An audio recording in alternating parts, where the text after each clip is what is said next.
Alors que Marie nettoyait autour de la tombe de son mari un jour, elle découvrit quelque chose de profondément troublant. Là, juste à côté de la tombe, se trouvait un trou étrange. Après avoir réfléchi un long moment à ce que cela pouvait être, elle décida de faire quelque chose de fou. Ce qui se passa ensuite la bouleversa complètement. Il n'était pas rare que Marie passe presque un mois sans visiter la tombe de son mari.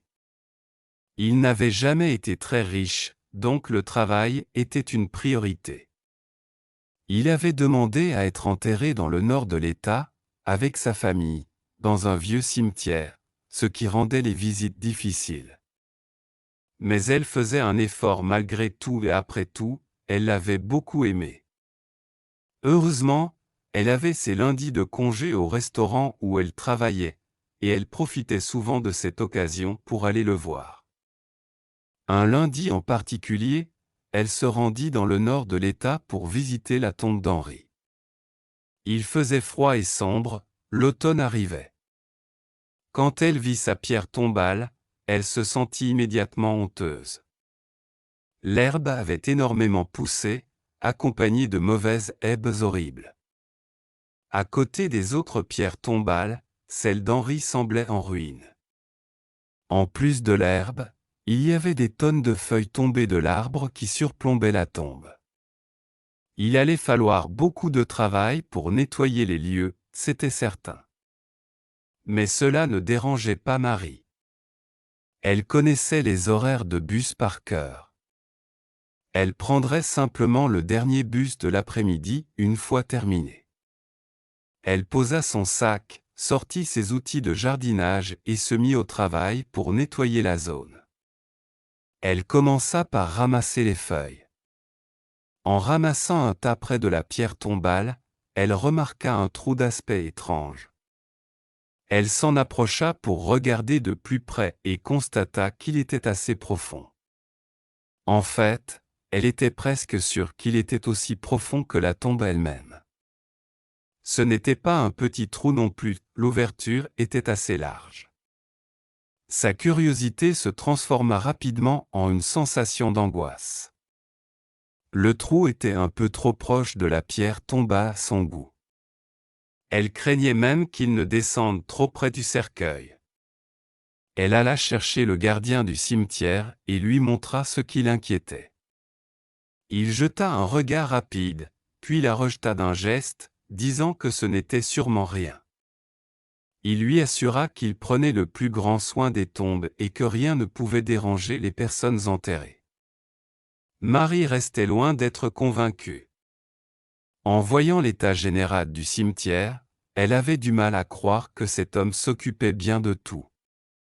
De plus, elle ne pouvait pas ignorer l'intuition qu'elle ressentait. Il y avait quelque chose dans toute cette situation qui la mettait mal à l'aise. Elle décida donc d'appeler son fils pour savoir ce qu'il en pensait. Dès le début, son fils sembla penser qu'elle devenait folle. Il lui dit d'arrêter de perdre du temps autour de la tombe, de faire ce qu'elle était venue faire et de repartir. Il alla même jusqu'à dire que son père n'aurait pas aimé la voir s'inquiéter pour quelque chose d'aussi stupide qu'un trou dans le sol. Blessée et assez vexée, Marie resta assise un moment à fixer le trou. Elle savait que son fils avait probablement raison sur ce que son mari aurait pensé, mais si les rôles étaient inversés, elle savait qu'Henri aurait vérifié ce qui se passait. Alors elle se leva et décida de suivre son intuition. Elle se rendit discrètement à l'abri à outils du gardien et prit une pelle. Il n'était nulle part en vue, ce qui ne la surprit pas du tout. Elle retourna rapidement à la tombe et commença à creuser à l'endroit du trou. Petite et frêle, ce n'était pas une tâche facile pour elle. Elle peinait à décompacter la terre. Elle commença donc à gratter avec le coin de la pelle pour tenter de faire bouger le sol. À ce moment-là, un vieil homme la surprit par derrière. Il lui cria dessus, lui demandant ce qu'elle faisait. Un peu embarrassée et légèrement effrayée par ce que l'homme pourrait penser, elle mit du temps à répondre, essayant de s'expliquer aussi gentiment que possible. Elle voulait savoir où menait ce trou. Ce qui se passa ensuite la surprit agréablement. Une fois qu'il comprit ce qu'elle essayait de faire, l'homme se redressa et proposa son aide. Il plaisanta en disant qu'il avait d'abord pensé qu'elle faisait quelque chose d'illégal, mais qu'en y repensant, enquêter sur un trou suspect était une bonne idée. Sa propre femme était enterrée là, donc il ne voulait rien lui arriver. Il était bien plus fort et agile que Marie, donc creuser s'avéra beaucoup plus facile. Il enfonça la pelle dans le sol encore et encore, en retirant la terre. Marie attendait anxieusement derrière lui pour voir ce qu'ils allaient découvrir. Au début, c'était difficile de bien voir avec toute la terre remuée. Mais ensuite, la pelle frappa quelque chose de dur.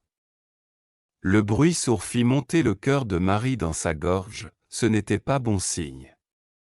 Avait-il frappé le cercueil de son mari? Visiblement, l'homme pensa la même chose, car il recula brusquement. Il se pencha pour mieux voir ce qu'il avait touché. Et effectivement, un cercueil apparut, bien plus proche de la surface qu'il n'aurait dû l'être. Le trou menait directement au cercueil d'Henri, qui semblait avoir un grand trou sur le côté en bois. Immédiatement, Marie imagina le pire.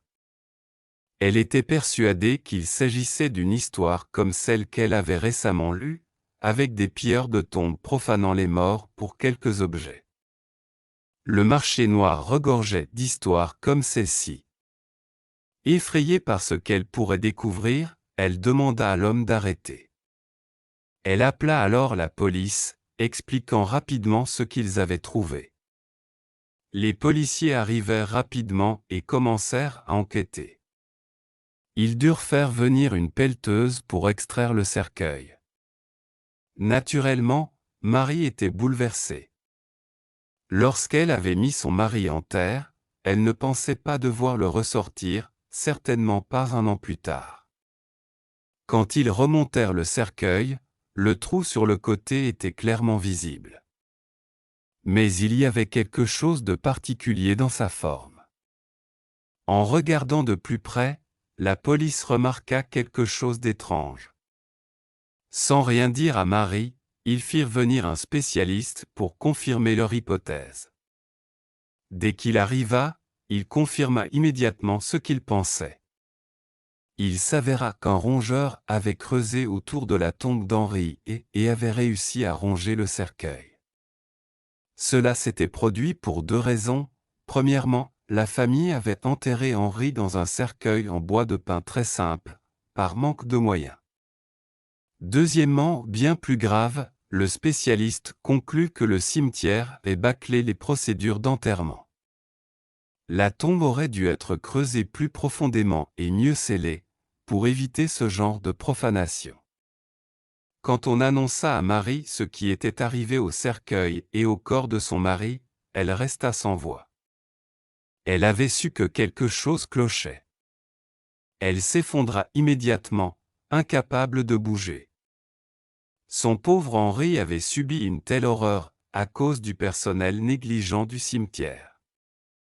Heureusement, l'homme qui l'avait aidé l'accompagna au commissariat, où elle porta plainte pour le traitement abominable réservé au reste de son mari. Elle se sentit reconnaissante d'avoir agi quand elle l'avait fait, cela permit de stopper le désastre. Mais elle était horrifiée que cela ait pu arriver. Une fois l'enquête terminée, elle jura d'utiliser l'argent obtenu par son procès pour offrir à Henri un véritable second enterrement.